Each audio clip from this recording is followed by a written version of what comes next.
মুস্তাফিজুর ভালো করেছে বলে চেন্নাই আজকে এই পজিশনে আছে। যেই টিমে আমি সাকিব 4 বছর ছিলাম, বাংলাদেশেও অনেক প্রতিভা আছে, এত প্রতিভা আছে না, আমি 2-3 বছর খেলতে গেছিলাম, সেখানে দেখেছি। আসসালামু আলাইকুম viewers, welcome to BD Cric Time. আমরা আছি সাকিব আল হাসানের সতীর্থ এবং কলকাতা নাইট রাইডার্সের প্রাক্তন তারকা ক্রিকেটার মানুষ তেরির সাথে। প্রথমে দাদা কেমন আছেন? ভালো আছি, তোমরা কেমন আছো? আমরা ভালো আছি। আর জানতে চাই যে আপনার নির্বাচনী প্রচারণা কেমন যাচ্ছে? ভালো যাচ্ছে, এক্সস্টিং হচ্ছে শরীরটা, কিন্তু কিছু করার নেই। যখন দায়িত্ব নিয়েছি দায়িত্বটাকে পালন তো করতেই হবে। কোনো কমপ্লেন্স নেই ভগবানের কাছে, ওপরওয়ালার কাছে কোনো কমপ্লেন্স নেই। দায়িত্ব নিয়ে করে যাচ্ছি, মানুষ অনেক সাড়া দিচ্ছে, তারা খুশিতে আছে যেভাবে কাজ করতে পেরেছি। যেই শপথ নিয়ে নেমেছিলাম মানুষের পাশে সবসময় দাঁড়ানো, সেটা করতে পারাতে অনেক খুশিতে আছি আমি। এই বেঙ্গল প্রো টি20 লিগ নিয়ে কতটা এক্সাইটেড, এবং এটা আসলে পশ্চিমবঙ্গ থেকে আরও বেশি বেশি ক্রিকেটার ভারতীয় দলে খেলবে, এরকম একটা সম্ভাবনা কি আছে কিনা এই টুর্নামেন্টের থ্রুতে? অবশ্যই আছে, অবশ্যই আছে। কেন এরকম একটা প্ল্যাটফর্ম দরকার ছিল। কেন তোমরা জানো, ক্লাব ক্রিকেট বলো বা ডিস্ট্রিক্টের খেলোয়াড়রা কোনো দিন সেই সুযোগটা পায় না, মানে মানুষের চোখের সামনে আসার। কেন লাইভ কাভারেজ হয় না, কিন্তু যেহেতু এইটা লিগটা কাভারেজ হবে, টিভিতে দেখাবে, তাদের কাছে একটা সুবর্ণ সুযোগ। তারা নিজের প্রতিভাকে দেখাবে কতটা ভালো তারা। আর এই জায়গাটাকে ইউজ করে আমার মনে হয় আগামী দিনে আইপিএলেও সুযোগ পেতেও পারে, স্টেপিং স্টোন হিসাবে নেওয়া যেতে পারে একটা প্ল্যাটফর্ম। আর এইখানে ধন্যবাদ দিতে চাইবো সিএবিকে, কেন এরকম একটা লিগ শুরু করতে চলেছে যেখানে বড় বড় খেলোয়াড়রা, পাস্ট লেজেন্ডসরা যারা আছেন তারাও জড়িত আছে। তো ভালো লাগছে, আনন্দর সময়, সবাই খুশি করে পালন করছে। দাদা, যেহেতু লিগটা বেঙ্গল প্রো টি20, সেক্ষেত্রে এই বেঙ্গল শব্দ থেকে বাংলা শব্দ আছে, সেক্ষেত্রে বাংলাদেশের ক্রিকেটার কি কখনো খেলতে পারবে কিনা এই টুর্নামেন্টে? এইটা তো আমার পক্ষে বলাটা ডিফিকাল্ট, বাট আগামী দিনে নিশ্চয়ই এই প্রস্তাবটা তুমি স্নেহাশিস গাঙ্গুলির কাছে রেখো বা এই প্রশ্নটা করো। নিশ্চয়ই কিছু না কিছু একটা মানে উপায় বার করা যাবে। কেন দেখো, খেলার মধ্যে কোনো সীমাবদ্ধ হওয়া উচিত নয়, সেটা আমাদের বর্ডার বলো বা ইন্টারন্যাশনাল বলো, বাট এটা একটা বড় লিগ হতে চলেছে। আশা করছি আগামী দিনে এটাও ওরা চিন্তা ভাবনা করে যদি খুলে দিতে পারি, এর থেকে ভালো কিছু হতে পারে না। কেন বাংলাদেশেও অনেক প্রতিভা আছে, এত প্রতিভা আছে না, আমি 2-3 বছর খেলতে গেছিলাম, সেখানে দেখেছি। মানে খেলাপ্রেমী ছেলেরা আছে, মানে প্যাশন দিয়ে খেলে, হলে তো এর থেকে ভালো কিছু হয় না। আইপিএলের প্রসঙ্গে ফিরি, এখন কলকাতা নাইট রাইডার্সের খেলা কেমন উপভোগ করছেন?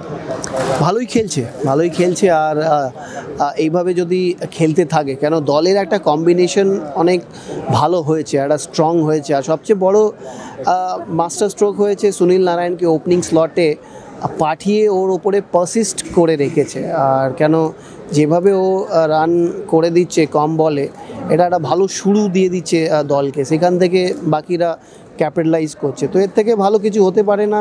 আমাদের ঘরের টিম ভালো করছে, যেই টিমে আমি সাকিব 4 বছর ছিলাম, সাকিব আরও বেশি ছিল, আর আমরা জয়ী হতে পেরেছিলাম 2012-তে। তো যখন আমাদের ঘরের টিম ভালো করে, ভালোই লাগে। এখন একটা প্রশ্ন, যে আপনারা যখন খেলতেন, আপনি যখন খেলতেন আইপিএল, তখনকার আইপিএল আর এখনকার আইপিএলের মধ্যে আপনি কি তফাৎ দেখেন? অনেক তফাৎ হয়ে গেছে, অনেক এগিয়ে গেছে।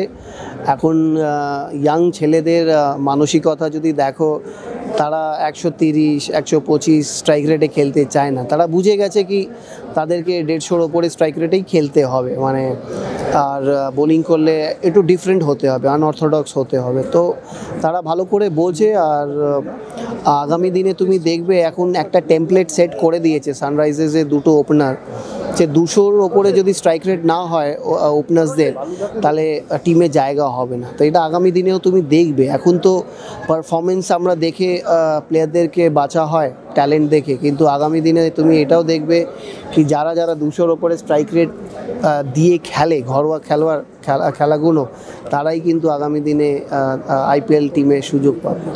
সাকিব আল হাসানের কথা বলছিলেন, তিনিও এখন নির্বাচনী জয়ী এমপি। এই আপনার দুই বন্ধু, আপনার নিশ্চয়ই বন্ধু তিনি, এবং দুই বন্ধু এখন নির্বাচনের প্রচারণা। আপনার কি এই নির্বাচন নিয়ে তার সাথে কোনো কথা হয়েছে? না, কোনো কথা হয় না নির্বাচন নিয়ে। ও ব্যস্ত মানুষ, তো ও অনেক বড় সুপারস্টার। কিন্তু কলকাতায় যখন বিশ্বকাপ খেলতে এসেছিলো, আমি গিয়েছিলাম দেখা করতে, বিরিয়ানিও খাইয়েছি। এমনি কথা হয়।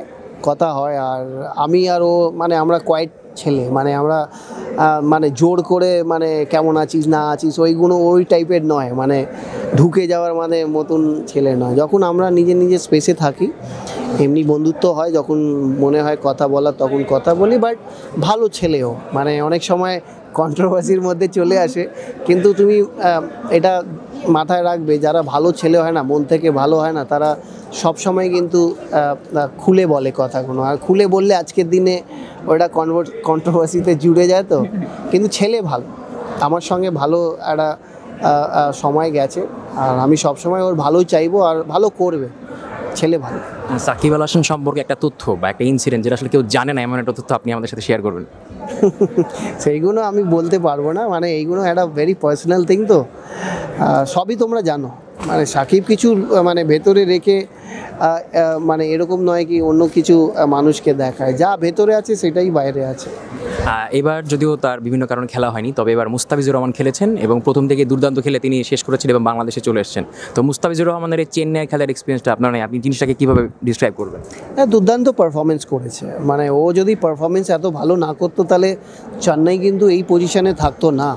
আর আমি সবসময় মনে করি ওর মধ্যে এক্স ফ্যাক্টর আছে, সেই ফ্যাক্টরটা অনেক কম বোলারদের মধ্যে আছে। ও আমাদের ঘরের ছেলেই, তো বাংলাদেশেরই ছেলে, বেশি সোশ্যাল মিডিয়াতে অত ফুটপাত করে না, তাই জন্যে অনেক সময় কি হয় ভালো পারফরমেন্সেসগুলো অত হাইলাইট হয় না। কিন্তু ওই বিদেশিরা যারা আছে, যাদের পিআর টিম বেশি ভালো আছে, যারা অল্প পারফরমেন্স করার পর তারা হুই হুই হুই করে, তার জন্যে এদের পারফরমেন্সেসগুলো হাইলাইট করে না। বাট বোলিংয়ের যে স্তম্ভটা আছে সেটা কিন্তু আমাদের মুস্তাফিজুর ভালো করেছে বলে চেন্নাই আজকে এই পজিশনে আছে। ধোনির আন্ডারে খেলা, তাছাড়া ডিজে ব্রাভো যেই দলের বোলিং কোচ, সেখান থেকে মুস্তাফিজুর রহমান আসলে কীরকম একটা বেনিফিট পেতে পারে? কারণ ডিজে ব্রাভো কিন্তু স্লোয়ার বলের জন্য অনেক খ্যাতি ছিল এবং মুস্তাফিজুর রহমান কিন্তু নিজের কাটারের জন্য খ্যাতি। দেখো, মুস্তাফিজুর বরাবরই কিন্তু ভালো বোলার ছিল।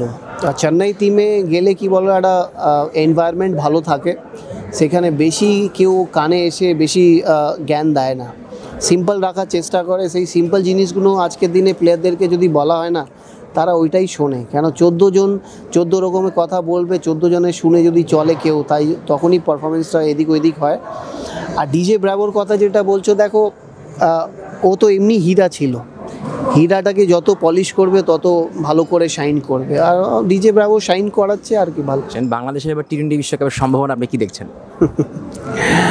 দেখো, এবার যেদিনকে নামবে খেলতে সেদিনকে ভালো পারফরমেন্স করলে যে কোনো টিম হারিয়ে দিতে পারে। সে আজকের দিনে আন্তর্জাতিক খেলাতে তুমি কোনো ছোট টিম বড় টিম নয়। আর Bangladesh team over a period of time অনেক ইমপ্রুভ করেছে, তারা আইসিসি টুর্নামেন্টসগুলোতে ভালোই করে, খারাপ করে না। দেখা যাক কত দূর এগোয়। লাস্ট একটা উপদেশ আপনি সাকিব আল হাসানকে দিতে চান, একটা উপদেশ যদি সেটা হয়? যেরকম আছিস সেরকমই থাকিস ভাই, হ্যাঁ, মানুষের কথায় নিজের অরিজিনালিটিটা হারিয়ে ফেলবি না, ঠিক আছে? যা করছিস মন দিয়ে ভালো কর, আর মানুষকে পরিষেবা দে, মানুষের জন্য কিছু করে ভালো করে থাক। থ্যাংক ইউ দাদা আপনাকে।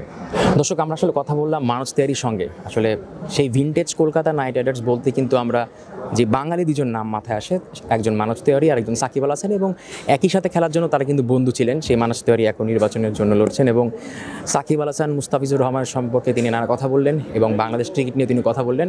সেটা আসলে বিডি ক্রিক টাইমের পর্দায় আপনাদের দেখানোর চেষ্টা করলাম। Jisan Ahmed, BD Cric Time, Kolkata, Bharat.